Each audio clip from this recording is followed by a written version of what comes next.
हमारे साथ किशोर रोनवाल जी जुड़ चुके हैं। किशोर जी नमस्कार। किस तरह से देखते हैं चांदी की बहुत बड़ी वॉलेटिलिटी फिलहाल? नमस्ते मनीषा जी। ये रुपी का गिरना एक बहुत चिंतादायक बात है जेम एंड ज्वेलरी इंडस्ट्री के लिए, क्योंकि जैसे ही वैल्यूएशन अगर गिरता है रुपी का, तो उसमें वजन आके सोना चांदी पे बढ़ता है और उसका रेट और बढ़ते जाएगा। लेकिन ये दिस इज वेरी एक अलग मोमेंट चल रहा है। इस पल को हम समझ सकते हैं, एक हिस्टोरिकल पल है कि रुपी गिरना, चांदी एक न्यू रिकॉर्ड करना, सोना एक न्यू रिकॉर्ड करना। आप समझ लीजिए कि इट इज जो अभी आप देख सकते हैं कि 3 दिन में कम से कम 17,000 रुपीज कुछ चांदी बढ़ा है। तो 17,000 रुपए चांदी बढ़ना 3 दिन में, आफ्टर द शिकागो मीटिंग जो हुआ था, तो वो उस मीटिंग में जब उन्होंने थोड़ा सा ट्रेडिंग स्टॉप किया, तो वो वजन चांदी पे पड़ा और सडनली चांदी जंप हुआ 10,000 rupees. So and also US and China is declared in the critical mineral category करने से काफी देश चांदी खरीदने लग गया है। तो सेंट्रल बैंक्स ले लो, इन्वेस्टर्स ले लो, सिल्वर पे काफी बड़े तादाद में इन्वेस्टमेंट हो रहा है। मैं चांदी कम से कम और जाते जाते और तेजी देख रहा हूँ, एक बुल रन और देख रहा हूँ कि कम से कम जनवरी के आसपास चांदी 2 लाख के आसपास होनी चाहिए। हम्म। किशोर जी चांदी काफी वॉलेटाइल है। 2 लाख जाने से पहले आपको लगता है एक मुनाफा वसूली भी देखने को मिल सकती है आने वाले एक महीने में? 15 दिन के आसपास मैं एक करेक्शन देखता हूँ। या लेकिन ये बुल बुल रन ही लग रहा है, ये बेरिश मार्केट नहीं लग रहा है।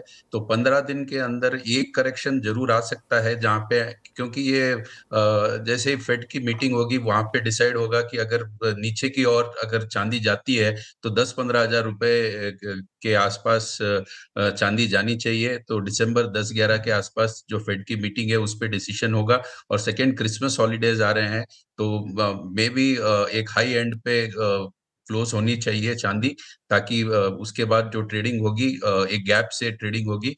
तो मेरे हिसाब से एक हायर नोट पे ही क्रिसमस हॉलीडेज पे ये बंद होना चाहिए इंटरनेशनल मार्केट्स। हम्म। किशोर जी कुछ कॉन्वर्सेशन ऐसी भी है कि शायद रेट में कटौती ना हो, अगली रेट कटौती अब शायद सीधा जनवरी में हो, क्योंकि छुट्टियों से पहले यूएस अगर रेट कट करता भी है तो उसका कितना ही असर पड़ेगा। सो ऑफ कोर्स काफी सारी थियरीज फिलहाल यहाँ पर बाजार में हैं। लेकिन किशोर जी आपको बधाई, घर में शादी है, तो इन करंट लेवल्स पे घर वाले क्या ले रहे हैं, सोना या चांदी?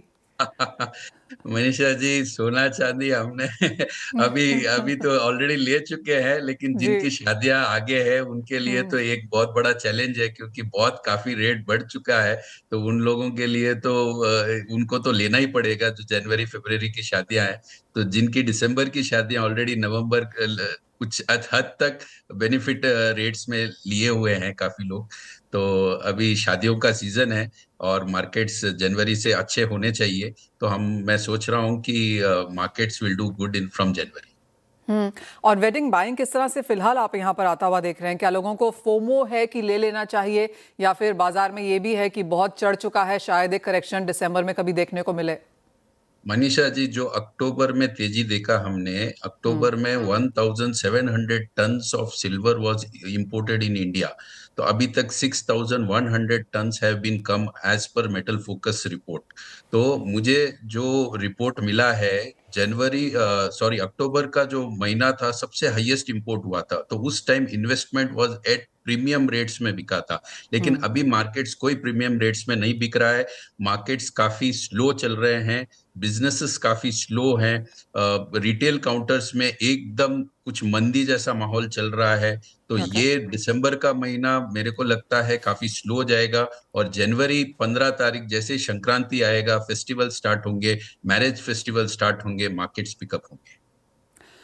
ऑल राइट, तो थोड़ा सा स्लो डाउन यहाँ पर है और बहुत वॉलेटिलिटी हम अगले 2-3 हफ्ते में देख सकते हैं। उसके बाद of course Christmas and holidays के बीच में यहाँ पर ज्यादा मूवमेंट होने की उम्मीद नहीं है और फिर पिकअप यहाँ पर जनवरी से देखने को मिलेगा। किशोर रोनवाल जी बहुत शुक्रिया साथ जुड़ने के लिए और वो पूरी चांदी के बाजार की बात भी हमें समझाने के लिए। और जैसे मैंने कहा, बहुत बहुत बधाई हो आपको घर में जो शादी है।